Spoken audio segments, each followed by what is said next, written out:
Pessoal, bom dia, boa tarde, boa noite. Vou prosseguir aqui rapidamente, vou tentar fazer vídeos mais curtos.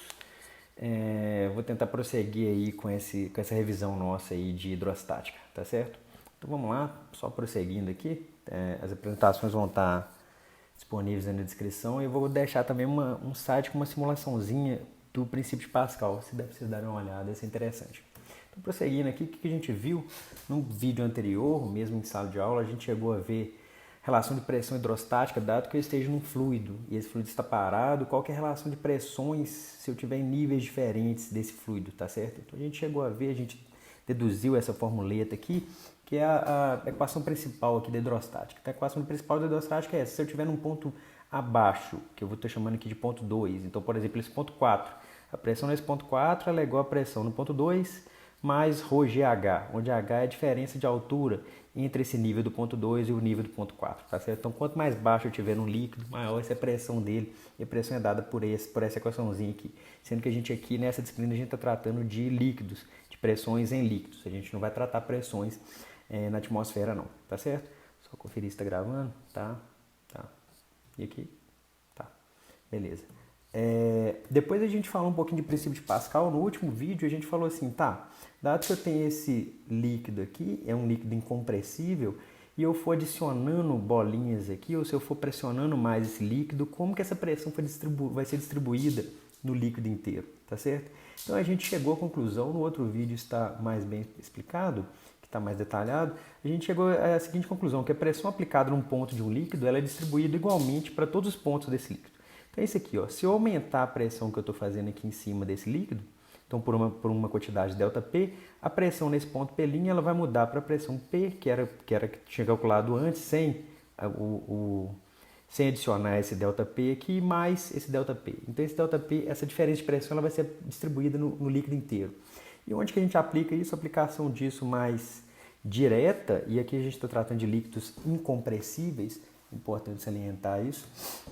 A aplicação mais direta disso é o macaco hidráulico. Qual que é a ideia do macaco hidráulico? Eu tenho aqui um tubo em U, tá certo? Aqui um vaso comunicante no palavreado e no jargão. Eu tenho um tubo em U, esse azul aqui é um líquido incompressível. Eu tenho aqui um objeto pesado de um lado, que ele está localizado aqui em cima de uma área grande, e eu tenho aqui uma outra parte do tubo que tem uma área pequena. A questão é, qual que é a força FE que eu tenho que aplicar aqui nesse lado esquerdo para equilibrar esse carro aqui do outro lado ou esse objeto pesado que está do outro lado, tá certo? Então, como que a gente resolve isso? A gente resolve isso dessa forma. Se a gente conhece o princípio de Pascal, a gente sabe que a pressão que esse objeto aqui, que esse carro está fazendo aqui no lado direito, ela vai ser igualmente distribuída para esse fluido aqui inteiro. Então, para eu equilibrar a pressão que esse objeto está fazendo do lado direito, eu tenho que realizar a mesma pressão do lado esquerdo, tá certo? Então, isso aqui nada mais é do que uma aplicação do princípio de Pascal. Por quê? Porque pensa só, se eu estou aplicando essa força nessa área aqui, ela vai ser distribuída no líquido inteiro, então para eu equilibrar esse carro eu tenho que aplicar uma força por área igual nesse lado de cá. Por quê? Porque é a pressão que está sendo distribuída no líquido inteiro. Beleza? Então olha só, então o que o princípio de Pascal me fala? Que a pressão nesse lado esquerdo tem que ser igual à pressão no lado direito. Então é só utilizar essa relaçãozinha aqui da pressão, que a gente já tinha visto lá atrás, no vídeo lá atrás. Então pressão é força por área, então a força por área do lado esquerdo tem que ser igual à força por área do lado direito, certo? Então passa esse AE aqui, que é a área do lado esquerdo, para a parte direita dessa equação, eu tenho o quê? Que a força que eu aplico no lado esquerdo desse tubo aqui, do macaco hidráulico, ela tem que ser igual à razão das áreas, então é a área do lado esquerdo dividido pela área do lado direito, vezes a força do lado direito, beleza? Então, olha só, imagina que eu tenho um carro aqui de 1 tonelada. Então, se eu tenho um carro de 1 tonelada, aqui eu tenho uma área grande e aqui eu tenho uma área pequena. Então, se a área do lado esquerdo é menor que a área do lado direito, a força que eu tenho que aplicar no lado esquerdo é menor do que a força que o carro está fazendo do lado de cá, tá certo? Mas por quê? Isso é mágica? Não, é o princípio de Pascal, tá certo? Porque a pressão que eu estou fazendo aqui do lado esquerdo é igual à pressão que eu estou fazendo do lado direito. Então, é basicamente isso, a aplicação do princípio de Pascal. Mas, e se eu quiser levantar esse carro por uma quantidade ddzinha aqui, eu coloquei ddzinha, essa notação talvez esteja meio ruim, mas se eu quiser levantar esse carro um pouquinho aqui do lado direito, qual que é a quantidade que eu tenho que empurrar cá para baixo? A resposta também é simples. A resposta é a quantidade de fluido que eu empurro aqui para baixo, a quantidade de fluido ou volume de fluido que eu tenho que empurrar aqui para baixo tem que ser igual ao volume de fluido que vai subir o carro aqui, tá certo? Então pronto, então olha só, se o volume de fluido do lado esquerdo tem que ser igual ao volume de fluido do lado direito, isso é porque eu não estou tendo perda de nenhuma de fluido aqui nessa situação, tá certo? Tá beleza? Então eu tenho que empurrar essa quantidade aqui um tanto para subir essa quantidade aqui um tanto. Então se eu empurrar o líquido aqui para baixo, é esse líquido que vai estar fazendo subir o carro. Então eu vou empurrar um volume de líquido aqui para baixo e esse volume de líquido vai fazer o carro subir. Então o volume do lado esquerdo tem que ser igual ao volume do lado direito. Volume de quê? Volume do líquido. Então qual que é o volume aqui? Né? O volume aqui é o quê? É a área da base vezes essa distância que eu percorri aqui, ou essa distância que eu empurrei o líquido. Vai ser a área de base vezes a distância que eu empurrei, tá certo? O líquido. Então vai ser a distância do lado esquerdo vezes a área do lado esquerdo. Isso aqui tem que ser igual a essa distância que eu estou querendo subir o carro vezes a área do lado direito. Então, se eu passar essa área do lado esquerdo aqui para o lado direito da equação, eu vou ter que a distância que eu tenho que empurrar o pistão aqui para baixo, ela vai acabar tendo que ser maior do que a distância que o carro sobe, tá certo? Por isso que eu tenho que empurrar várias vezes para o carro subir um pouquinho. Porque olha só, a área do lado direito é maior que a área do lado esquerdo, tá beleza? Então, para eu empurrar o carro, por exemplo, 1 metro, eu tenho que empurrar muito mais, uma quantidade muito maior aqui, tá beleza? Depois vocês podem colocar aqui uma continha aqui, coloca aqui, sei lá, que essa área do lado direito aqui é 10 metros quadrados e aqui 1 metro quadrado.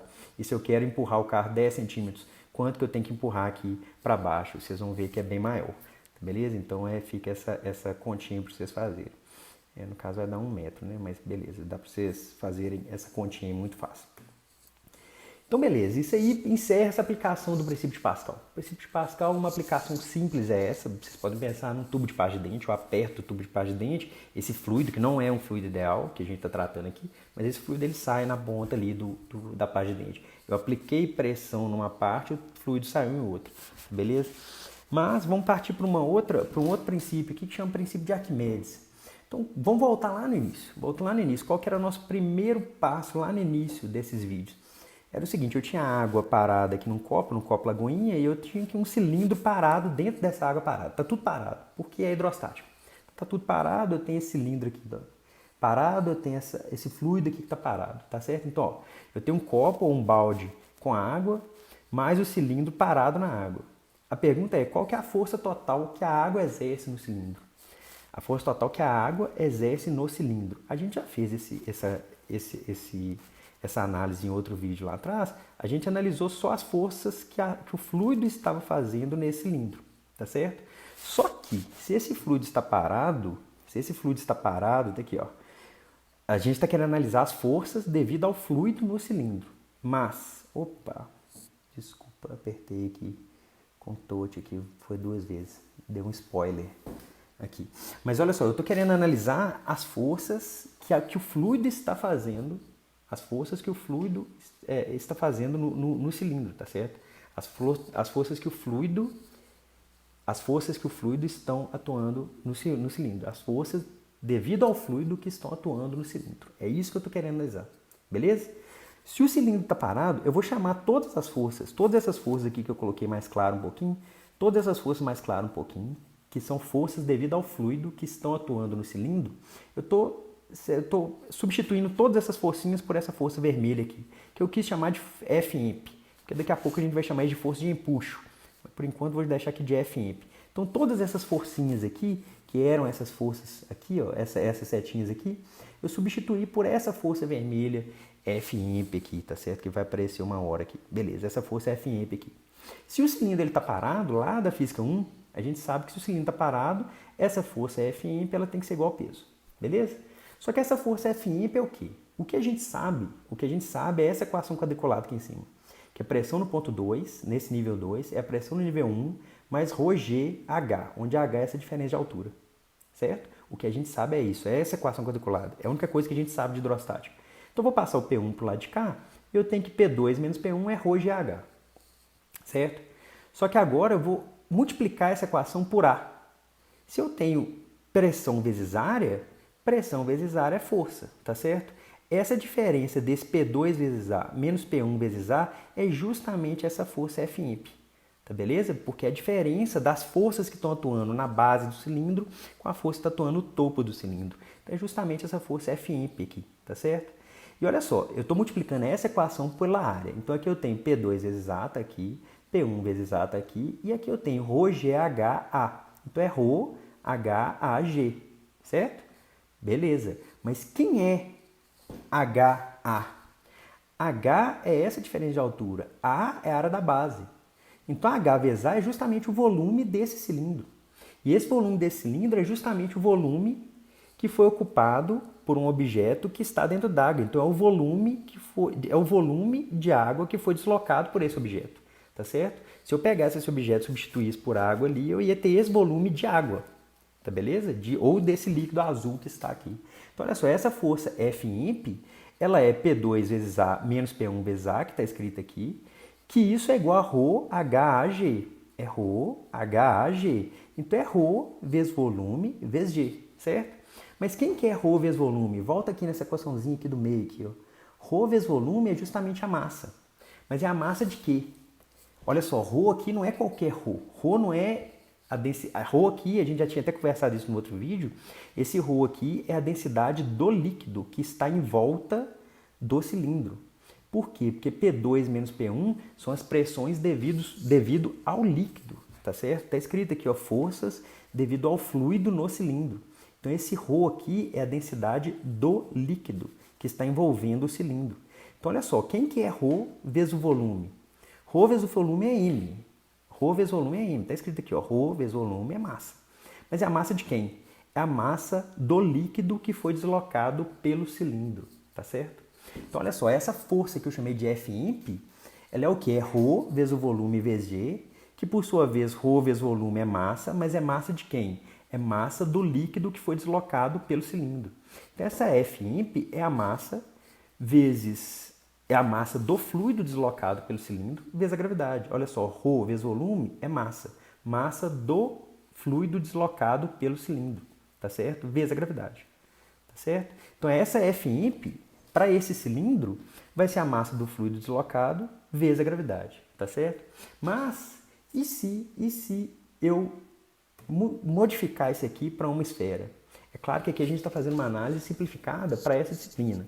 E esse problema do empuxo não é um problema totalmente simplificado e simplista, igual eu estou colocando aqui. Isso aqui é para essa disciplina que a gente está fazendo esse tipo de análise, tá certo? Mas isso aqui vale para a gente, vai estar tranquilo.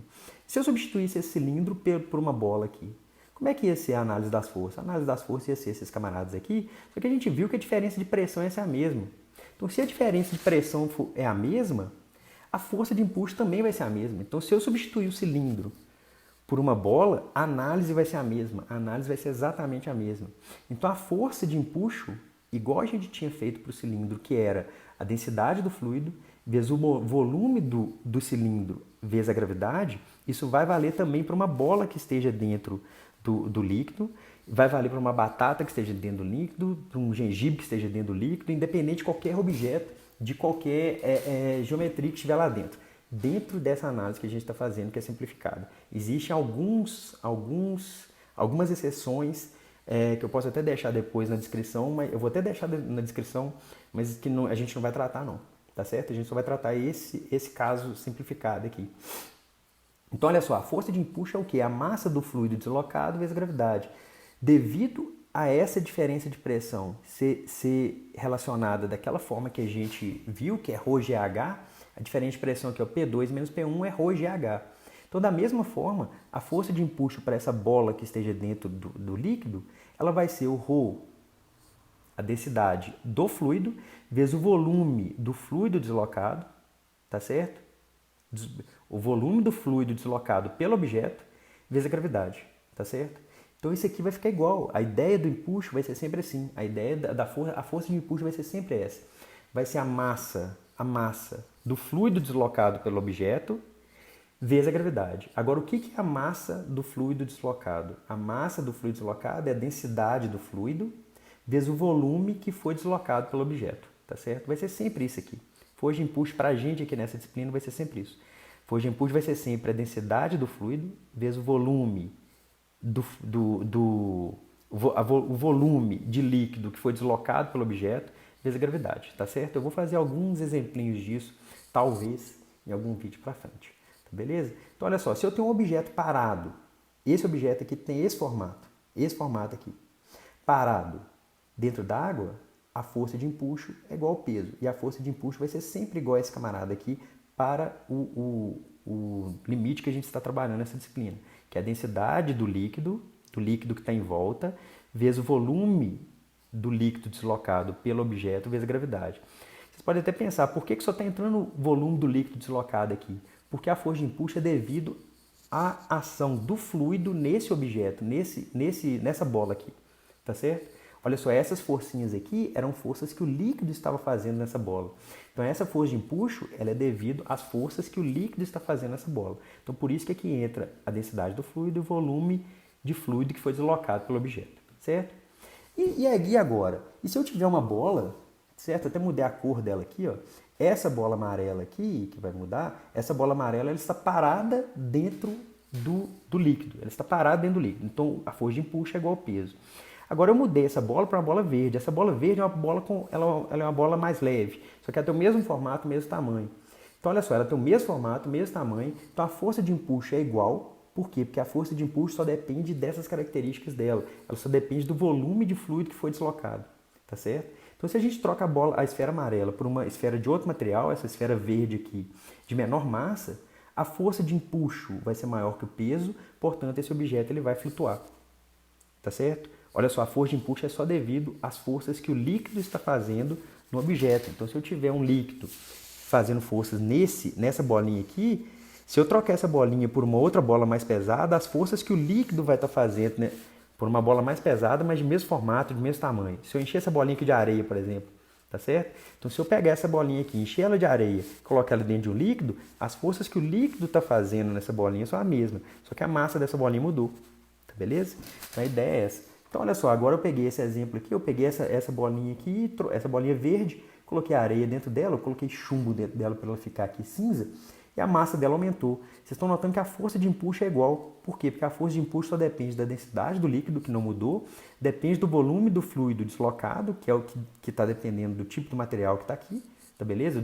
Da geometria do material e do tanto do material que está afundado ou não.